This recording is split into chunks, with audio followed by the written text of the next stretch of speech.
experiência que foi altamente desgastante, eu estou simplesmente acabada, esgotada. Mas isso criou um pouco de caos na minha cabeça, tá? Porque as coisas que eu tenho, quer dizer, eu acabei começando a repensar uma série de coisas aqui. Então vocês já me desculpem o meu possível caos mental, porque as coisas são muito piores do que parecem, tá? Muito piores. Eu acho que o Cleito já assustou suficientemente. Eu vou dizer, são tão ruins quanto, tá? Talvez piores nesse caso. Bom, e também apenas como um intervalo para comunicar a vocês, né, que com relação a essa questão de argumentação, né, já faz algum tempinho, eu fui, inclusive o Fábio Feldman me pediu para preparar um documento memorial sobre a importância do patrimônio espeleológico, até para fundamentar essas proposições de cunho político a favor da importância das cavernas e sua relevância de um modo geral, tá? Eu comecei a fazer, chamei depois 2 colegas, Milene e o Helios, e nós estamos preparando, então, no fim das contas, um texto um pouco mais completo, que vai ser, então, disponibilizado, publicado pela própria SBE na forma de um livreto. A gente está querendo correr o máximo possível, porque eu acho que cabe a nós munirmos de instrumentos, não só os espeleólogos, mas todos aqueles que podem ser considerados nossos aliados no campo político, entre os órgãos ambientais, entre os técnicos e tudo mais. Tá? Porque é falado e é verdade, às vezes se acusam muitos cientistas de estarem na sua torre de marfim, etc., de não terem capacidade de desenvolver esse diálogo, essa facilidade, e é isso que a gente tenta fazer, não é um esforço grande, e já aviso a vocês que poucos biólogos podem fazer isso, porque isso toma um tempo que não é valorizado no nosso meio acadêmico. Como eu já estou vendo, me aposentando mesmo, eu estou um pouco me lixando com o meu currículo Lattes, então eu agora pretendo dedicar uma boa parte do meu tempo para participar dessa luta e a fazer coisas e textos que absolutamente não me darão praticamente nenhum retorno como uma cientista internacional, mas eu acho que essa coisa não me importa. Tá? Bom, então, basicamente o que eu vou discutir aqui seriam alguns aspectos, assim, umas reflexões sobre questões que eu acho que devem ser abordadas, desenvolvidas e transformadas, então, numa legislação que realmente tenha um fundamento real em termos de conservação. O que existe aí não é para conservação. Não foi feito, daí existe uma grande enrolação, uma cortina de fumaça que jogaram nos nossos olhos, tá? Então eu vou falar do ponto de vista da espeleologia, porque existe evidentemente o mesmo tipo de fundamentação para a parte de espeleofísica, mas eu acho que a gente depois, no decorrer do tempo, haverá mais do que oportunidades para se trazer esse aporte. Então, a gente já tem alguns artigos, no Espeleotema próximo vai trazer mais um artigo nesse sentido, tá? Bom, então, fazer então próximo. Basicamente eu vou abordar 3 problemas, né, que estão subjacentes, né, esse grande erro que é o decreto, são problemas conceituais, o problema dos critérios e o problema dos métodos. Tá? E vejam bem, os conceitos devem ditar como são os critérios. Né? Você tem que ter um substrato filosófico, conceitual. Né? A partir desse substrato, você tem então a elaboração de critérios que estejam coerentes com esse substrato e, por sua vez, você tem que propor métodos que me permitam julgar se esses critérios são ou não atingidos. E a gente vai ver que isso falha em todos os pontos. O conceito principal é a questão da conservação. Tá? E tem que se entender o que é a conservação. Internacionalmente, com uma formulação assim um pouco diferente, se entende conservação, né, biológica como a proteção de amostras representativas da biodiversidade, posso usar a biodiversidade também, seus processos e padrões. Tá? Processos e padrões que nós reconhecemos através dos seus resultados, que são não apenas as espécies em si, mas como elas interagem, como elas são, não é? Como você forma uma comunidade, assim por diante. Então ultrapasse muito essa diversidade que a gente tem em mente, que é número de espécies. Tá? Então nós vamos muito além disso. E é isso, essa percepção que eu queria passar um pouquinho para vocês. Próximo. Então, em termos de conceitos, né? Próximo. Nós temos de justamente falar, eu acho que são 2 pontos, eu nem vou entrar muito, porque eu garanto para vocês, eu não conversei com o Cleito antes, tá? Mas eu acho que a gente acabou falando das mesmas coisas. Então, cavernas como unidade para conservação, é óbvio que isso daí é uma coisa completamente errada, tá? E, inclusive, não são cavernas, a gente pode até discutir, será que a unidade o que é? É a bacia? É o sistema?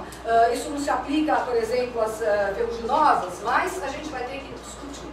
Nesse ponto, um avanço, eu acho que foi um avanço fundamental da nossa discussão de ontem, é justamente que o grupo, né, o comitê que vai discutir a revisão da IN, vai começar através de um estudo de ordenação territorial, ou seja, da definição do que são essas unidades. Exatamente, nós vamos trabalhar com o quê, né?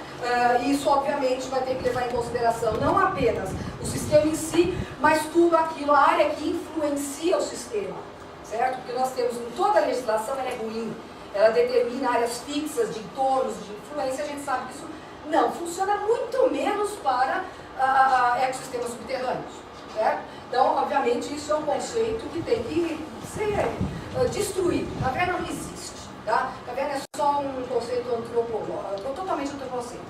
E a história da relevância, por que em toda a legislação, aí a pergunta vai mais além, por que as cavernas, a legislação de cavernas, não segue toda a legislação ambiental? Isso é colocado por várias pessoas. Por que nós não seguimos o resto? O que as cavernas têm de tão especial?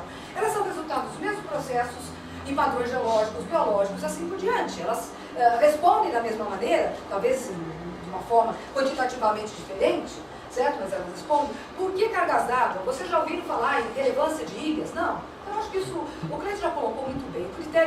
O conceito de relevância em si é um conceito espúrio, que não devia existir, ou pelo menos devia ser refeito.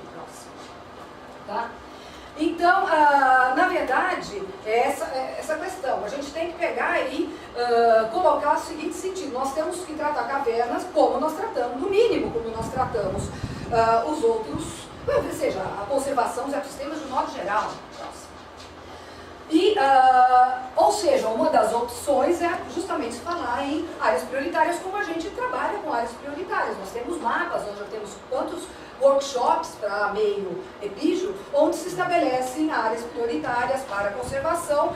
Isso não quer dizer que as não prioritárias são as áreas abertas à destruição, mas simplesmente são as áreas onde se tem leis mais estritas, onde se vão criar unidades de conservação e assim por diante. Tá? Então é essa proposta exatamente a proposta do Cleiton, e evidentemente quando a gente fala em comparação, a comparação tem que ser adequada, que nós vemos geralmente no próprio decreto é que se compara alhos com bugalhos, certo?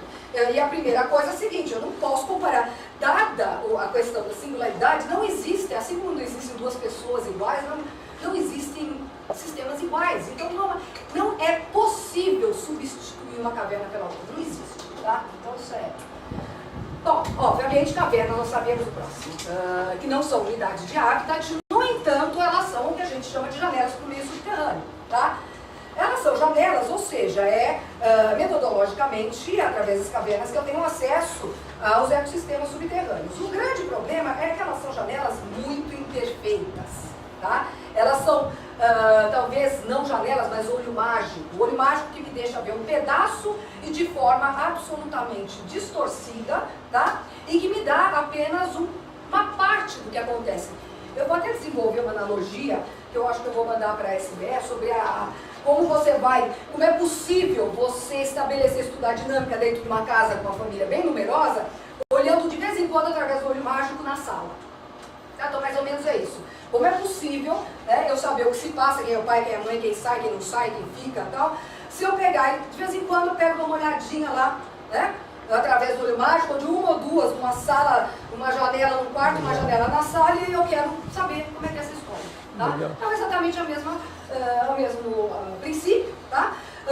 É claro que se eu pegar e olhar várias vezes para aquela janela, várias vezes, e também ficar olhando o que acontece fora, eu, com o tempo, acabo tendo uma imagem cada vez mais próxima à realidade de qual é o funcionamento daquela família. Quem sai, quem não sai, quem tem que sair, quem pode sair, mas não tem que ir, quem de vez em quando vai e quem não pode, entendeu? E exatamente, sei lá, tenho, vamos supor, a criatura de cadeira de rodas. Aí eu vou dizer, bom, ela tem cadeira de rodas, ela não deve sair, né? Mas pode ser que eu ache ela lá fora. Então, cadeira de rodas é o trogomorfismo. Eu sei se o trogomorfismo, eu sei que se a cadeira de rodas é ou não é impeditivo para ela sair. Pode ser que sim, pode ser que não, e assim por diante. Tá? Então, enfim, por essa característica das janelas, dessa característica, né, de ser um acesso tão pequeno, é que nós temos todas as questões metodológicas que a gente depois vai ter que discutir, aonde um dos pontos onde ele falha miseravelmente. Próximo. Por exemplo, só para dar um exemplo, esse peixinho daí é um peixe, o Sigilociplops, é um dos peixes troglóbitos mais modificados de todo o mundo. É, na verdade, o segundo, ele faz parte de um grande grupo de peixes de escama, são os peixes de escama de água doce da região neotropical. Ele é um de duas espécies desse grupo, o lambari seco-mexicano. Esse daí é um peixe do grupo dos lambaris, ninguém sabe de quem ele é parente, ele é esquisitíssimo, ele é completamente diferente. É um peixe importantíssimo e ele só ocorre numa região que é calcária, mas não tem cavernas. Esse peixe só é acessível através atualmente de poços artesianos. Está ficando cada vez mais difícil acessar porque o lençol freático está diminuindo aceleradamente, porque é uma área de bombeamento de água para projetos de agricultura. E esse peixe, que é talvez um dos troglóbitos mais importantes do Brasil e um dos troglóbitos mais importantes do mundo, não tem qualquer mecanismo de proteção. A gente poderia tentar no Código de Água, mas é difícil. Então, só para ter uma ideia, se a gente tivesse um outro tipo de ordenação territorial para a caverna, a gente poderia enquadrar. Atualmente, como eles, existem vários outros animais nessa mesma situação. Tá? Bom, aí vocês têm, né, só um recortezinho do decreto onde fala, eu só vou tratar, veja bem, por questões até de tempo, eu só vou tratar dos problemas dos critérios para relevância máxima, que são aqueles que garantem proteção total. Tá? Eu só vou tratar dos problemas desses. Agora, se você estender essa discussão, na verdade é a seguinte, existe um problema sério que muitos dos critérios que estão como critérios de relevância, como é que é? Maior? Não, grande? Alta. Na verdade, eles são totalmente incoerentes porque eles deveriam estar enquadrados em relevância máxima. Isso porque quando você fala, e aí vamos pensar o que é conservação, né? Se conservação é preservar amostras que representam processos e padrões, eu estou tendo que preservar tudo aquilo que é singular, as singularidades, o que é único, que não é repetido. Tá? Então, se aquilo lá é uma coisa só, aquilo é singular. E se ele é singular, ele tem que se encaixar aqui. E aí você vê vários critérios da relevância alta, como, por exemplo, o fato de ser localidade tipo de uma espécie, como sendo de relevância alta. Bom, só para explicar, o que é localidade tipo de uma espécie? É a localidade onde o material usado para a descrição de uma espécie foi coletado. Cada espécie tem uma localidade tipo.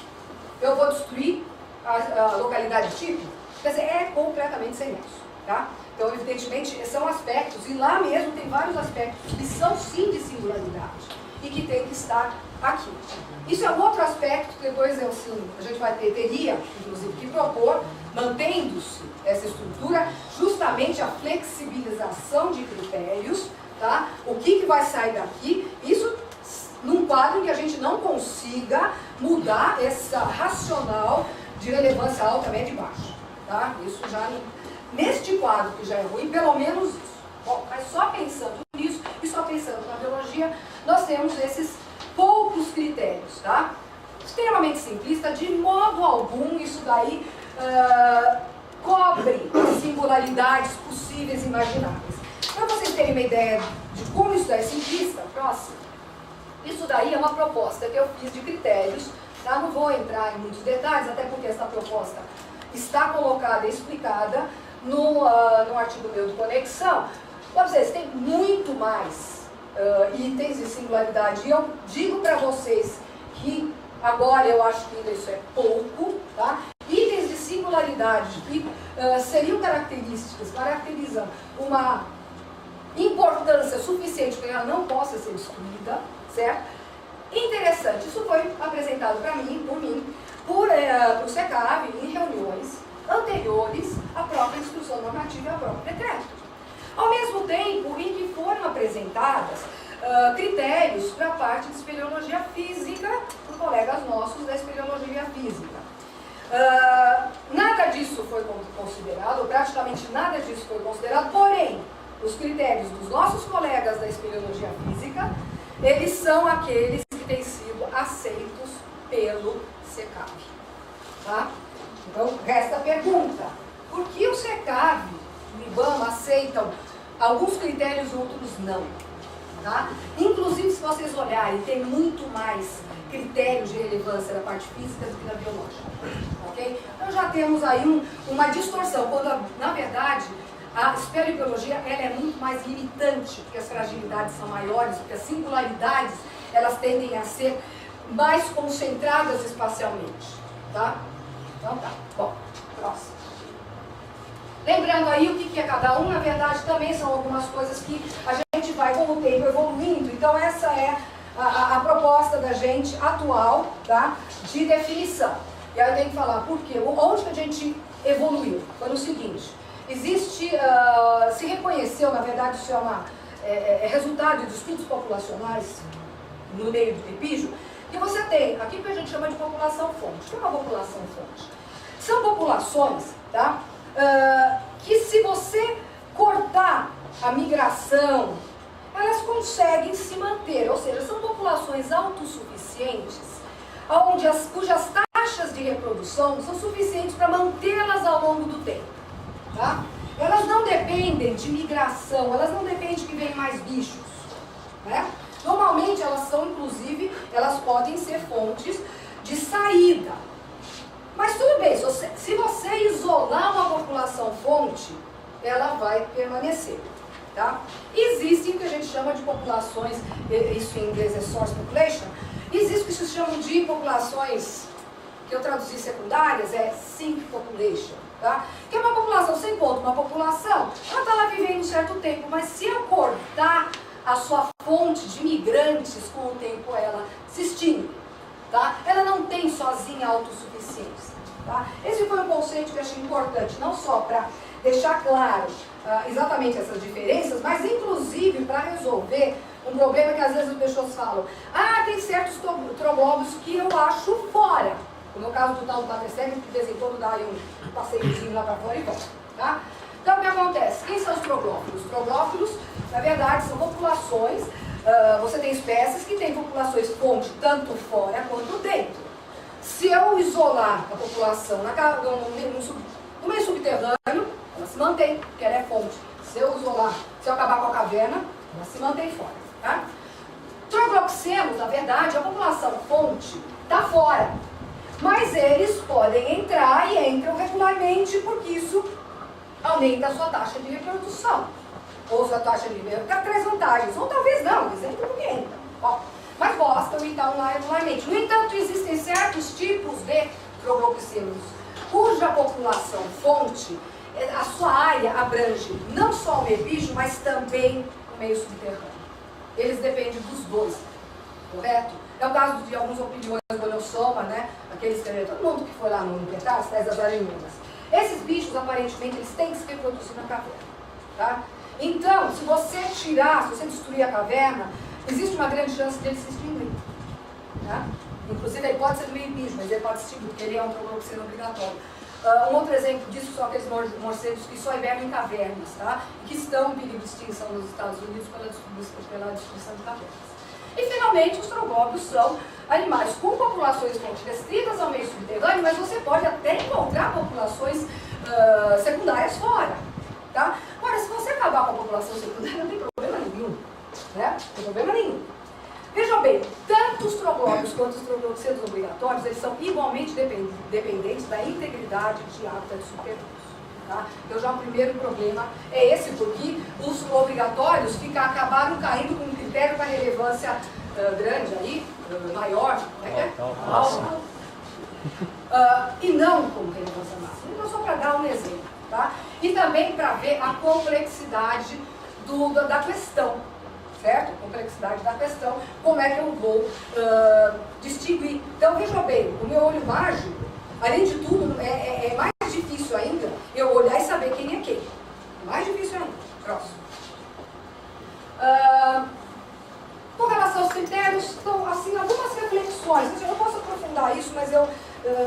quero só colocar alguns problemas. Por exemplo, os critérios, quando você olha a IN, você tem os critérios, você tem definições. As definições são muito fracas, tá? São muito ruinzinhas. Eu vejo como alternativa, existe sim alguma possibilidade de, redefinindo os critérios, tá? Redefinindo, você aumentar o seu guarda-chuva de situações singulares protegidas. Isso existe, tá? Então, isso é uma das estratégias, né? Porque eu, como toda pessimista, eu penso em todos os cenários possíveis e imagináveis, desde o cenário que a gente vai conseguir lá em cima ter essa mudança, até o cenário que no máximo a gente vai mudar um pouquinho a IN e vai tentar melhorar a IN. Mas de qualquer maneira, fala de isolamento geográfico, se você definir, dependendo do que você definir, você consegue proteger qualquer caverna, tá? Mas vamos lá, porque todas elas estão isoladas geograficamente, então o que é essa barreira geográfica? Eu tenho que definir. Eu posso, dependendo da maneira como eu defini-la, talvez eu consiga proteger um grande número, porque isso dá como critério de relevância máxima, embora eu acho que isso não faz o mínimo sentido, porque é completamente incoerente do ponto de vista conceitual, já que caverna não é unidade, mas tudo bem. Cavidade de testemunho do quê? Lá está escrito de processos geológicos. Se eu ampliar isso para processos evolutivos, se eu ampliar isso para processos evolutivos, etc., etc., eu consigo proteger um número maior. Desde que se entenda o que são esses processos evolutivos e que se entenda que eu tenho que olhar o resultado, entendeu? E que, por exemplo, um troglóbio muito modificado, altamente modificado, ele é resultado de um processo evolutivo único e, portanto, ele se encaixa aqui, tá? Você tem destacar a relevância histórico-cultural e religiosa. Aí a minha pergunta é, será que ciência não é cultura? Nós não podemos argumentar que ciência é cultura? O que é cultura? Certo? Se nós colocarmos cultura assim, dentro de uma perspectiva humanista que se reporta à filosofia natural, ali do Aristóteles, e se eu conseguir colocar isso dentro de uma filosofia natural, aqui, importância científica. Então, veja bem, existem certas maneiras, mas que exigem uma elaboração intelectual um tanto quanto complicada, tá? Mas que, evidentemente, é uma questão se vão compreender as pessoas e, principalmente, se vão aceitar. Tá? Próximo. Talvez venham algumas, sabe, alguns reflexões, como é que a gente pode melhorar. Agora, vejam bem, todos esses níveis, o que está em vermelho, que é da importância científica, não está em absoluto contemplado. Na verdade, contemplado em nenhum dos critérios. E são coisas importantíssimas, né? Singularidade taxonômica, por exemplo. Olha, gente, é o único, lá tem o único escorpião troglopseno obrigatório do mundo, certo? Ou tem o único escorpião troglopseno troglóbico que não é raro. Aí, bom, a gente também pode trabalhar um pouco com raridade, vocês vão ver. Mas tudo isso daí, grupo-chave para estudos filogenéticos, modelos para estudos científicos, localidade tipo, e assim por diante, presença de características únicas, né? Todos esses são critérios de singularidade extremamente importantes, né? Como eu apresentei para o SECAV, tudo isso vinha justificado e acompanhado de toda uma discussão, exemplificação assim por diante, e eu, inclusive, proponho, eu tenho uma apresentação, eu posso passar, se vocês quiserem ficar na SBS, linkarem a minha apresentação no site, está à vontade, tá? Mas todas as apresentações vocês podem linkar. Próximo. Habitat de troglóbio raro. Aí a gente entra, já houve até um workshop, mas que chegou a resultados que na verdade não foram resultados, mas na verdade a definição de raridade, isso aí eu copiei o que saiu do workshop para vocês terem a ideia do que é uma definição ruim. Então, vou definir arbitrariamente que um troglóbio raro é um troglóbio que ocorre só em 3 cavernas. Tá? Que bonito. Então eu tenho as cavernas em triângulo, se eu encontrar no meio delas, ele não é mais raro. Isso daí vai contra o procedimento mais usual em conservação, como métodos polígonos. Como é que a gente estabelece a área de endemismo entre espécies e tudo mais? Você pega, coloca espécies epígeas, põe lá as localidades, fecha um polígono, eu não preciso comprovar a existência de todos. Se é a mesma espécie, ele tem que estar em toda a área. Tá? Então não adianta 1, 2, 3, não é por aí. Próximo. Tá? O que eu digo, isso não é. O meu receio é que quando esses documentos são produzidos, eles podem, embora eles não sejam oficiais, eles podem ser usados. Tá? E aquela história, tudo que é escrito, ele pode ser usado contra, ou seja, contra as talentos. E esse é o meu grande medo. Tá? E aí está uma outra coisa, né? São exatamente um trecho extraído de um artigo no Espelhodema, meu, da Lina, né? Falando em termos de troglose, que na verdade você tem que integrar dois aspectos. A raridade está relacionada com, na verdade, a raridade seria relacionada com o tamanho populacional. Tá? Então são dois aspectos, a sua densidade populacional e também a sua distribuição. E agora, inclusive, eu pensando melhor, eu acho que a gente pode enquadrar nisso outros aspectos de raridade, por exemplo, características únicas. Esse é o bicho, é o único bicho que tem uma determinada estrutura, ou que tem a estrutura mais longa do barbilhão nasal da face de todos os barbilhos do mundo, ou seja, raridade no sentido exatamente de presença de atributos, não apenas demográficos, tá? Mas de atributos que são resultados de processos únicos. Tá? Então nós podemos fazer o quê? Nós podemos estender essa raridade, é possível estender a raridade. Possível do ponto de vista científico. Execuível, a gente fala depois. Próximo. Então, vejam bem, inclusões, em nenhum momento se fala ou se prevê precaução. Tá? Então, por exemplo, a consideração de que qualquer troglomórfico confere relevância, ela só confere relevância no nível alto. Deveria, por precaução, conferir uma relevância máxima e aquela história, até que alguém ache do lado de fora. O que é o troglomórfico? É um bicho sem olho. O que acontece atualmente é que não existem estudos no meio epígeo. Claro, é mais caro, demora muito mais, certo? Embora eu estou vendo que, pelo que eu discuti, parece que finalmente as pessoas estão descobrindo que é melhor, até para os empreendedores, é melhor fazer fora. Mas não me interessa, não fizeram fora, não acharam? Acabou, relevância máxima, é a precaução. Então, em nenhum momento você vê qualquer sintoma de que você esteja, de que a precaução esteja contemplada nos critérios de relevância máxima. Os troglopseiros obrigatórios, como eu falei, estão lá na relevância alta, não na máxima. E assim por diante. Então vejam bem, o grande problema, além de tudo, é que aspectos de complexidade supraespecífica são ignorados.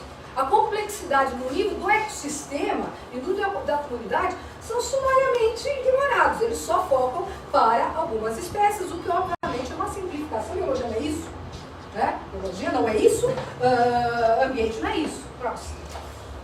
Então vejam bem, aqui vocês teriam quais são alguns aspectos das singularidades e principalmente as singularidades no nível das comunidades, mostrando que isso já foi, há uma proposta disso, que isso não foi contemplado. Então isso apenas, veja bem, isso é uma proposta de 3 anos, já não gosto mais dela, mas pelo menos ela é um ponto de partida. Tá? Então a composição faunística singular, interações ecológicas em comum, alta diversidade para determinados status, importância, etc. Dessas todas, a única que acabou sendo colocada são as tais interações ecológicas incomuns.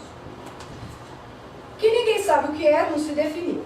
Mas ela pode ser um guarda-chuva.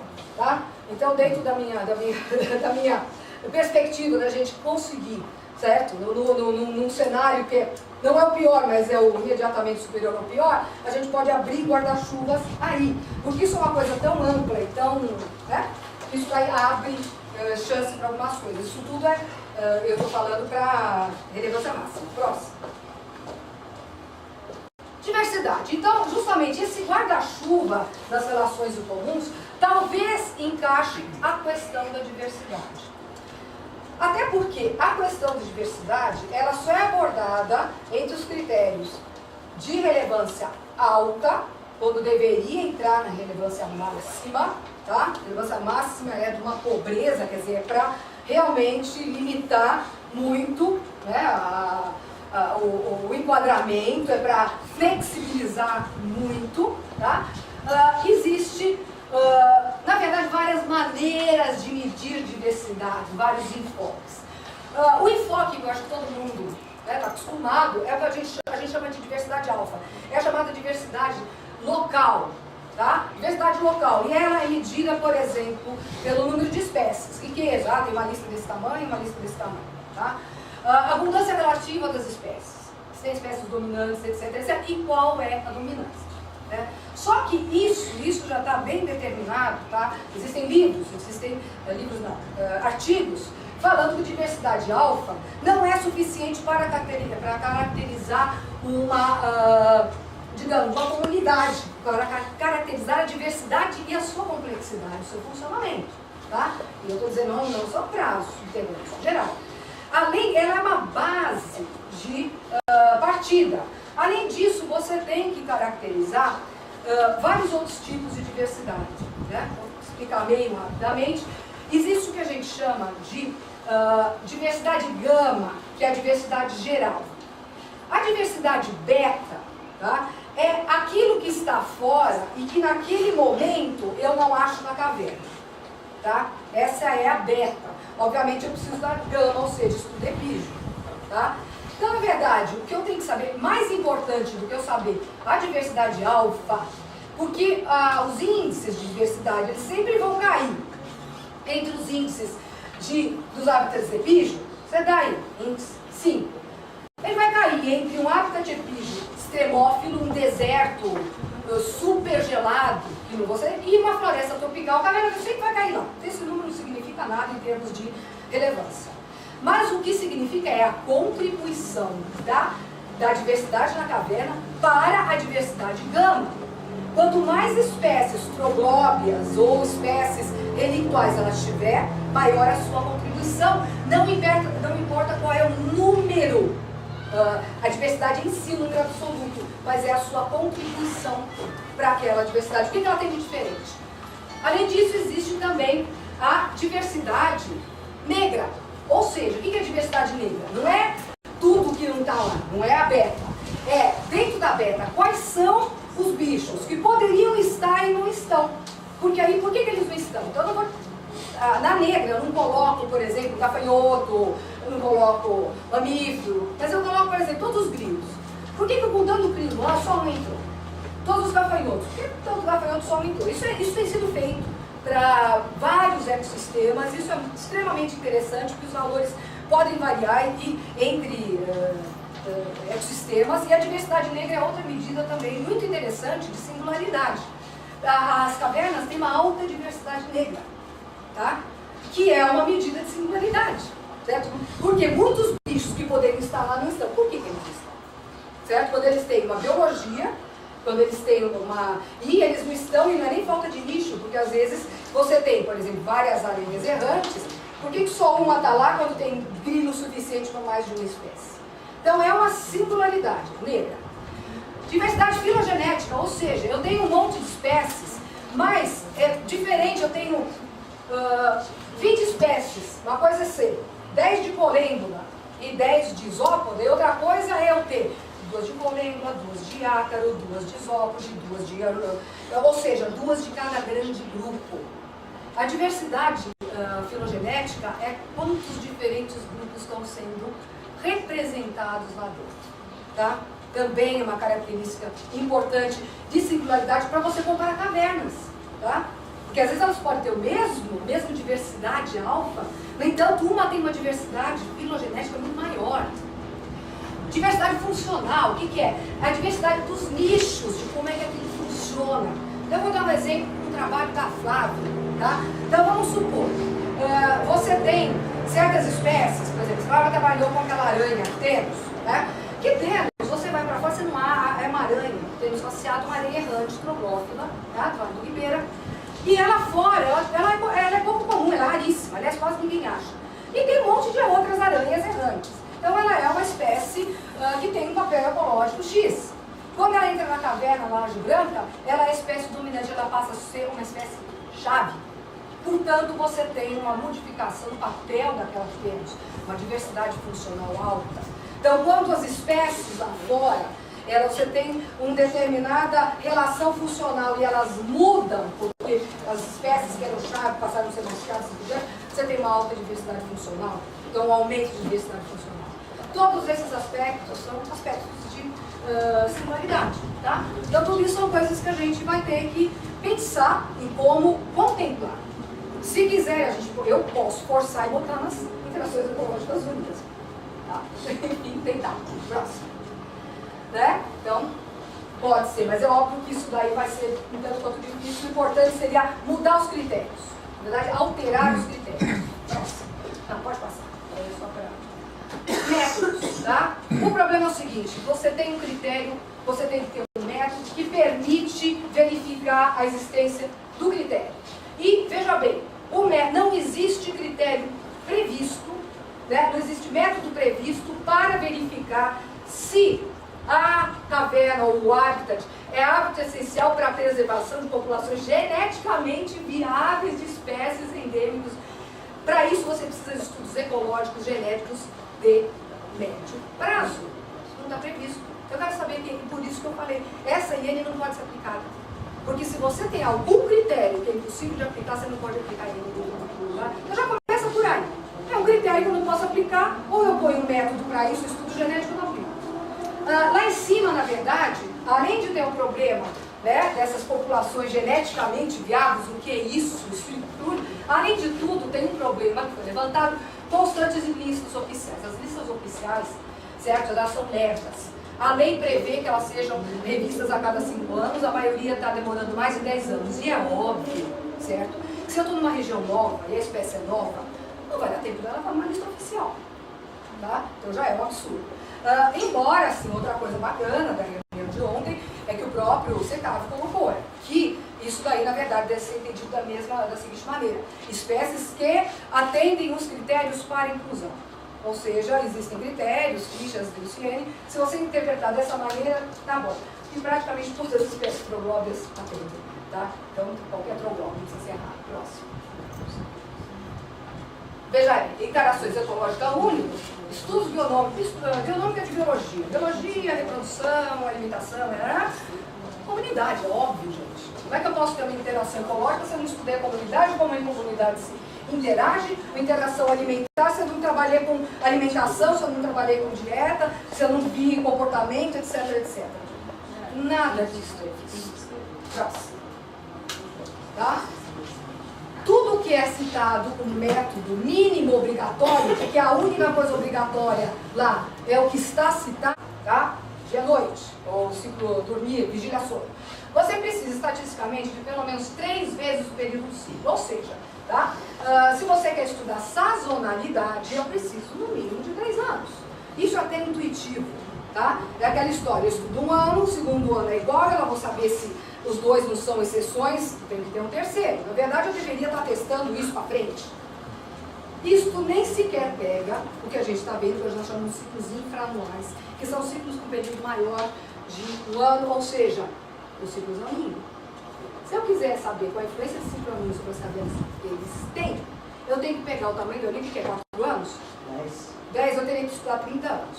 Tá? Só para você saber, mas tá bom, vai, não vamos exagerar, vai ser ideal. Então, próximo. Tá? Então, o que acontece? Eu preciso, para testar esses dois, para testar se eu peguei, se a minha abrangência, se a minha amostra, a abrangência é boa, se a minha frequência de amostra, se o meu esforço amostral, se o meu, sabe, se a frequência, não só a frequência, mas também o espalhamento dela, então eu tenho que usar um teste de suficiência amostral, que agora se usa, são chamadas curvas de acumulação de espécies. Então vamos ver alguns casos que a gente tem, tá? Uns poucos casos que mostram, bom, primeiro uma curva, tá? O que a IN prevê? Ela prevê 2 coletas, tá? Eu que pergunto a vocês desde quando 2 dá para fazer uma curva, né? Além disso, além da 2 não ser possível, é uma reta, né? Uma curva. Além de tudo, eles falam uma na seca e uma na chuvosa. Então, bacana. Não falam qual é a distância, então o pessoal faz no fim da seca e no começo da chuvosa. Eu já faço trabalho em 2 meses, tá? Legal. Então, vamos lá.